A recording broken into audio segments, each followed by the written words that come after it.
सर्वोच्च न्यायालय ने कहा है कि मायावती के आय से अधिक संपत्ति मामले में सीबीआई चाहे तो जांच कर सकती है। सर्वोच्च न्यायालय ने टिप्पणी केंद्र की पुनर्विचार याचिका पर की।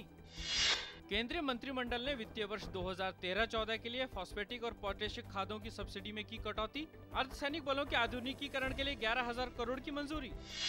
केंद्र सरकार की मल्टी ब्रांड रिटेल में विदेशी निवेश की योजना को चुनौती देने वाली याचिका को सुप्रीम कोर्ट ने किया खारिज। इसके क्रियान्वयन का फैसला राज्य सरकारों पर छोड़ा।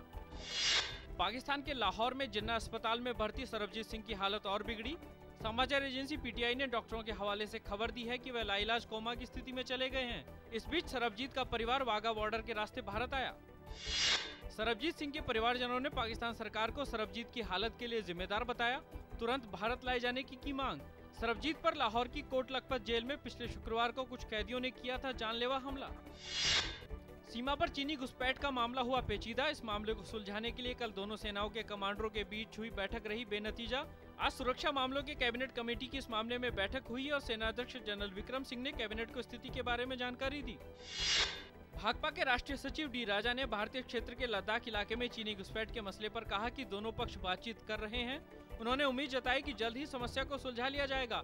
उन्होंने कहा कि अभी दोनों देशों के बीच ऐसी स्थिति उत्पन्न नहीं हुई कि विदेश मंत्री सलमान खुर्शीद को अपनी चीन यात्रा रद्द करनी पड़े। माकपा नेता सीताराम येचुरी ने लद्दाख क्षेत्र में चीन के सैनिकों की घुसपैठ के मामले पर उम्मीद जताई कि इस मामले को भारत और चीन आपसी बातचीत के जरिए सुलझा लेंगे। उच्चतम न्यायालय ने हत्या के दोषी एमएन दास की मौत की सजा को आजीवन कारावास में बदला। एमएन दास की दया याचिका को राष्ट्रपति ने किया था खारिज। राष्ट्रीय राजधानी और आसपास के क्षेत्र में आज दोपहर एक पखवाड़े में तीसरी बार भूकंप के झटके किए गए महसूस। मौसम विभाग के अनुसार दोपहर 12:30 बजे रिक्टर पैमाने पर 5.8 तीव्रता वाले भूकंप का केंद्र जम्मू कश्मीर और हिमाचल प्रदेश की सीमा पर था। पोंजी योजना घोटाले मामले पर सेबी के चेयरमैन यूके सिन्हा ने कहा कि छोटे निवेशकों की बचत का कोई जोखिम नहीं हो, यह सुनिश्चित करने के लिए कड़ी मेहनत कर रहे हैं। कहा सभी प्रकार की सामूहिक निवेश योजनाओं के नियमन के लिए कानूनों को सख्त बनाने के बारे में गंभीरता से विचार कर रही है सरकार। वित्त मंत्री पी चिदम्बरम ने धन के अवैध लेन देन से संबंधित मामलों पर ध्यान देने और सतर्कता बरतने का किया आह्वान। वित्त मंत्री प्रवर्तन दिवस पर बैठक को कर रहे थे संबोधित। विश्व चैंपियन विश्वनाथन आनंद आज अकेलाइन मेमोरियल शतरंज टूर्नामेंट के 8वें दौर में रूस के पीटर स्विटलेर से ड्रॉ खेलकर संयुक्त रूप से दूसरे स्थान पर पहुंचे। सफेद मोहरों से 2 जीत दर्ज करने के बाद आनंद इस बाजी में लय में नहीं दिखे।